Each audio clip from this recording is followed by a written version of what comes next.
Do you struggle with reading? Need to reread paragraphs over and over? Or maybe find it difficult to concentrate when someone is talking? Maybe you get letters a bit mixed up or repeat words when typing an email. Or do you have intense emotions? Maybe you find yourself getting emotional watching TV shows or movies when no one else does. Well, you might actually be dyslexic. Hi, I'm Phil, a late diagnosed autistic older adult, and today I want to have a bit of a chat about dyslexia, how it weaves in and around other neurodivergents, and share a bit of my dyslexic journey and how it is so intricately entwined in my autism. So first up, what is dyslexia? According to the definition from the International Dyslexia Association, dyslexia is a specific learning disability that is neurobiological in origin. It is characterised by difficulties with accurate and/or fluent word recognition and by poor spelling and decoding abilities. These difficulties typically result from a deficit in the phonological component of language that is often unexpected in relation to other cognitive abilities and the provision of effective classroom instruction. Secondary consequences may include problems in reading comprehension and reduced reading experience that can impede growth of vocabulary and background knowledge. This can also be characterised by some of the following traits: losing place when reading, not easily finding the next line, confused names for objects, left or right difficulties, map reading difficulties. Now, a quick note here, these are not hard and fast rules or prerequisites. I'm actually a pretty good map reader, which is maybe not so common in either dyslexic or autistic people. Okay, moving on. Maybe have a hard time when given several instructions at once. May need to reread paragraphs over and over. Difficulty learning multiplication tables. Again, for me, this was not a problem. Difficulty reading aloud. Yep, big time. Worst thing ever. Also may find it hard to sound out words. Difficulty in organising thoughts. Now this can link to struggles with executive function and ADHD. Trouble absorbing multiple streams of information simultaneously. And sensory processing difficulties. This might sound familiar to autistic people. Also, gifted students with dyslexia typically may not excel as dyslexia holds the gifted back. Now, giftedness is something that I've not yet touched on in these videos, but it is another neurodivergence and despite the name can also create many challenges for those people who have the gifted diagnosis. I hope to come back to this topic in a future video, as it is both fascinating and commonly linked with autism. But going back to the context of giftedness in relation to dyslexia, gifted students are often expected to excel due to their increased perception, creativity, and capacity for complex thoughts. But these positive traits may be effectively hidden when dyslexia is also present. Last week, we had a look at dyspraxia, and many of these traits for dyslexia were also listed as part of dyspraxia. We also learned that 50% of people with dyspraxia are also dyslexic. Again, this is not surprising when we start to break down the common traits. So what is the relationship between autism and dyslexia? Well, both are neurodivergents. Both involve issues with processing information and the world around us. This processing can be to do with both the visual and auditory systems. One outcome of neurodivergence, whether autism or dyslexia, is that we have a strong tendency to be people who exhibit high levels of empathy and emotion. Also, like autistic people, dyslexic people have a very strong tendency for logical thinking and problem solving. In fact, before I had any real understanding of autism, I used to call this my dyslexic superpower. Now, I realise that language is problematic within the autism community. But this is just what I thought without realising that it was something that sometimes is said about autism. So how did I know I was dyslexic? Actually, this is an interesting one for me. As I've mentioned in a few of my videos, back in 2010, I came to the self-awareness that I was indeed different from pretty much everyone around me. And after much investigation, I strongly suspected I had Asperger's syndrome, which is a previously used diagnosis for a subset of autism, and I sought a diagnosis. As I've detailed previously, that process did not go well at the time, and I was dismissed and denied a diagnosis. While I was acutely embarrassed by this process and subsequent outcome, I still had so many questions that had been dismissed and left unanswered. But I accepted the decision and decided to put that behind me. Now, at that time, I'd been working in the field of print disability for about 17 years, and as a manager of a team of people recording and distributing talking books, I was also working closely with other print disability organisations from around the world. As part of this work, I regularly attended and occasionally presented at print disability conferences. At one of these conferences, another speaker presented on the subject of being a late identified dyslexic adult. Well, I was captivated as this person shared her story of being diagnosed at the age of 40. And as she picked apart the facts and dispelled the myths, I knew I was also listening to my story in her words. But what I was completely surprised at was how closely her description mirrored what I'd been looking at in relation to autism. So I sought out and received a dyslexia diagnosis. So I thought, this was the answer to all my questions that I thought were about autism. What I did not then realise was that it was only a very small part of my story, and the similarities that I identified were an indication of the broader connection to neurodivergence in general. If you are interested in the rest of my story and how, more than a decade later, I discovered my autism, I will leave a link to my 2-part introduction to autism video, somewhere on the screen, maybe over there or there, don't know. Okay, so what have I seen as being some of the key ways that I can see dyslexia affects me? Well, reading is the most obvious one for me. When I need to read anything that is longer than a few sentences, I find it extremely difficult to retain what I am reading long enough to comprehend the full passage. This means I need to constantly reread sections over and over to try and understand and retain what I'm reading. This obviously makes my reading really slow. When I look at the text in front of me, I can't focus on more than about a syllable at a time, which means I need to scan across each word individually. Now, to clarify this a bit further, it's not that the rest of the page goes blurry or even disappears. I can see there are words all around the one I'm looking at, but I can't decode anything outside that very small area of a few letters in my focus. Because this interrupts the flow of what I'm trying to read, what can also happen is my brain tries to speed up the process by filling in the gaps. This does not always go well, and sometimes I might read a passage and get a different meaning, as some of the key words might have been substituted by my brain incorrectly. I often lose my place when reading, especially if I take my eyes off the page for any reason. When writing, some of the key things I experience is that I constantly use the wrong case, substituting uppercase letters in the middle of words or using lowercase at the start of sentences. When typing on the computer keyboard, there are a number of things that I find consistently happen. I often swap letters around in words. This can be as simple as just swapping 2 letters in the middle of a simple word like there, where I may type it as there, T-H-I-E-R, for instance. This can get a bit more complicated when it is a long word, and in my brain I know what the letters all are. But by the time I look back at what I have typed, I find that the letters are often quite jumbled. Another very common thing that I do is repeat words when typing or writing. The most common of these words would be conjunctions like and, is, at, or are. When I reread what I've written, I often find many of these words have been duplicated. A similar common occurrence is I might duplicate syllables within words, particularly longer words. For example, particularly might become particularly, if that makes sense.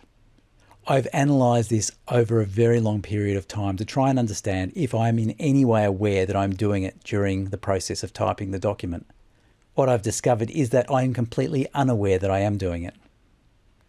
Another consideration on this is that this repetition might in fact be a form of palilalia, which is the autistic trait of repeating words or sounds. The catch is, palilalia is typically associated with speech rather than writing. My reasoning is that the brain is repeating, so the output could be arbitrary. I don't have any confirmation of this theory though. Moving on, another common effect of being dyslexic for me is in listening to conversations. I find it very difficult on occasions to maintain focus and retain what is being said. Now, this attribute is very similar to what I experience in autism with conversation, and things like processing delay, and trouble focusing while making eye contact, etc. So how might the dyslexic listening issue be different to the autism listening issues? Well, I can't be certain that they are different, but I do wonder whether the dyslexia makes processing the words, their context and meaning difficult, whereas autism is about processing more generally, and may include sensory distraction as well. I'm not sure. Either way, what I find when it comes to listening to important information, multiple streams of input can be helpful. In other words, listening while reading the information simultaneously.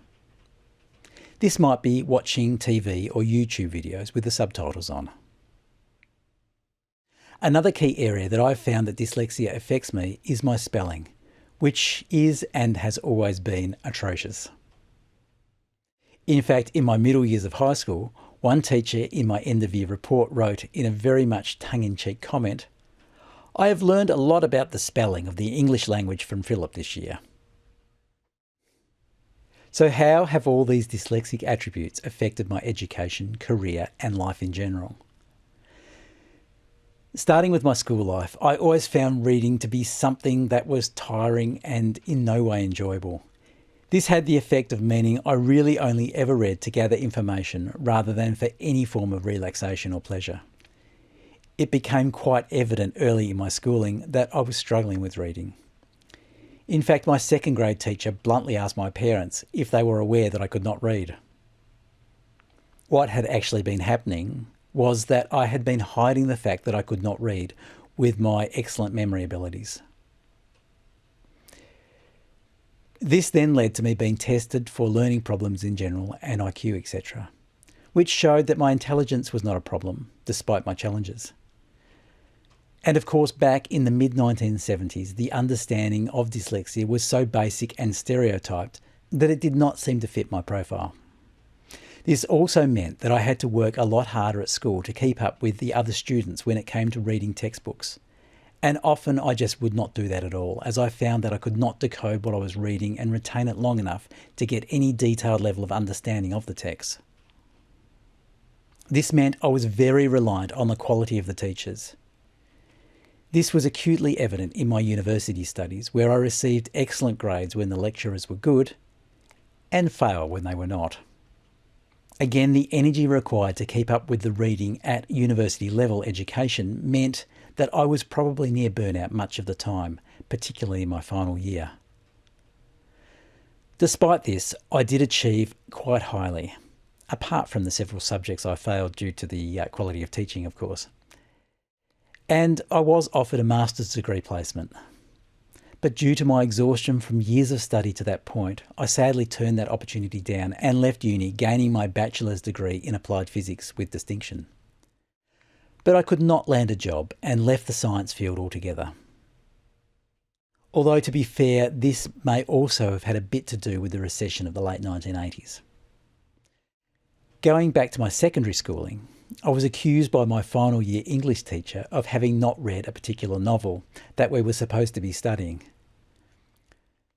The truth was, I had read it, or at least tried to read it, 3 times from cover to cover. But even after that, I had not the slightest idea what the book was even about. I could only recall a few scant facts about the book and characters within. Actually, as a side point here, I've also recently discovered that I also have some degree of aphantasia, which is an inability to create mental imagery. I believe this is also a key contributor to my dyslexia, that when I read something, I cannot create a vivid mental image of the places or people described. My recall is more about the facts and other details. But the effect is that I don't create these mental images as I read in the same way as most other people, which does not help things. Now, my working life has been a bit unconventional, and maybe my dyslexia has played a part here also. Having spent almost 40 years working in the music industry, where reading has been, well, mostly unimportant. Also, having spent more than 20 years working in print disability, where I was recording audiobooks for vision impaired and others, including dyslexic people who have print disabilities. This work meant I spent countless hours in a recording studio with an actor or other voice professional, reading a book while I followed along producing the recordings. This work was an absolute blessing to me. I spent years having some of the very best talking book narrators in this country read books while I followed along. This gave me the opportunity to get some of what I had missed out on for my entire life up to that point, including reading fiction. And I mean not just reading, but making it come alive with characterizations and accents. So a whole new world opened up in my mind through this period. 4 warriors lay dead in pooled blood on the floor. The room was filled with Picti waving swords and clubs and spears. I was the only Briton alive to defend the Queen, and I was unarmed. Medrod's sword bit into my throat. "What treachery is this?" I demanded. "We have come to pay homage to the Emperor," replied Medrod with a sneer. "Imagine our disappointment when we discovered that he is not here to receive us." That's just a bit of an example of Stanley reading, a true master of audiobook narration. Now, I must also correct the record here briefly, as I have omitted the fact that when I was a child, on long car trips on family holidays, my mum and older sister would often read books aloud as we travelled, which did give me, my older brother and dad, all of whom are not what you would call avid readers, a taste of what reading a book could be like. And they also did it very well. Okay, so how about now? What is my reading like? I rarely, if ever, read fiction, so reading is all about gathering information for me. As an autistic person, that is probably because I am on a deep dive into a topic, whether that topic is a special interest or another topic of passing fascination, but still one to be explored in detail. But what I've learned through my journey is the value of audiobooks in filling that gap. I will often listen to audiobooks when on long car trips, as I rarely find the time to listen to them in my day-to-day existence. But probably because of my other autistic traits, I find that I will only ever listen to the same select books over and over, and for me they are usually the ones I recorded with my narrators back in my talking book recording days. So on its own, is dyslexia considered to be a disability? Yes, absolutely. Dyslexia is a learning disability and affects up to about 10% of the population here in Australia. It's also important to note that dyslexia is a persistent disability, in that 99% of dyslexic people are born with it, inheriting specific genes from one or both parents. Unlike autism, it is possible to acquire dyslexia later in life through brain injury or illness. Also, like autism, dyslexia cannot be cured. This makes sense, as dyslexia, like autism and other neurodivergence, is a neurodevelopmental condition. In other words, it forms as our brain develops in the womb.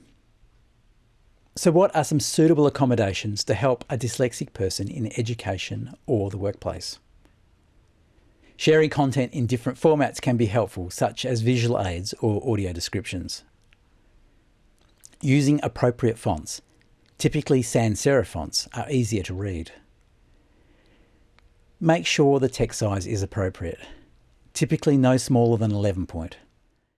Some dyslexic people may also find large print helpful. In some regions, that may be 14 point. Here in Australia, I believe it is as large as 18 point. Personally, I find that too large. Make sure that any required reading material is given in advance of meetings or classes. Time is also a crucial accommodation. Allow time for the person to decode and comprehend both written and verbal information before moving on or requiring a response. I once had a very important work meeting with the top level leaders of the company in which I worked, where I was given the documentation for the meeting as I entered the room. After trying to keep up unsuccessfully and actually realising I was starting to melt down, I very bluntly told these leaders I needed to leave and take time to consider the material before rescheduling. Fortunately, this was taken well by them at the time. Also, extra time might be needed to complete some tasks. For some people, text-to-speech software may be useful, but it needs to be available on all devices the person is expected to use. Flexibility in work can be especially useful, including work from home arrangements. Dyslexic people typically need quiet workspaces to be able to concentrate and work effectively. The importance of this is multiplied if other neurodivergence like autism is also present. Reading aloud can be one of the most stressful and anxiety-inducing experiences for people with dyslexia. Please do not ask a person with dyslexia to read aloud in front of a group, or at least give them the opportunity to decline. If this is a necessary component of education, at least be aware that the dyslexic child will be under extreme stress when asked to do this, and that in itself may cause an even poorer outcome than the dyslexia alone. Also, in religious settings, reading aloud can often be expected. This might be where each person is expected to read a verse or passage from a Bible or other religious text in turn. Please allow the dyslexic or autistic person the grace to be able to pass with dignity. It's not about fairness that everyone needs to have a go. It is about choice and allowing people a safe space to worship or study together. As mentioned earlier, I found that my dyslexic brain was as much of an asset as a disability, often calling it my superpower. The way a dyslexic person can often break down problems and form creative and streamlined solutions, for me far outweighs the drawbacks. This may be something that autistic people in general find in their thinking processes also. The logical ability to solve problems and see the detail that other people miss. So for me at least, despite the very real challenges I have faced, I would not trade my dyslexic brain. So that's it for this snapshot of my dyslexic autistic brain. Please like, subscribe and share for more lived autistic experiences. Also, feel free to add your experiences of being dyslexic or autistic in the comment section. And if there are any topics that are relevant to your autistic journey you would like me to cover, let me know in the comments or drop me an email. Thanks for watching. See you next time.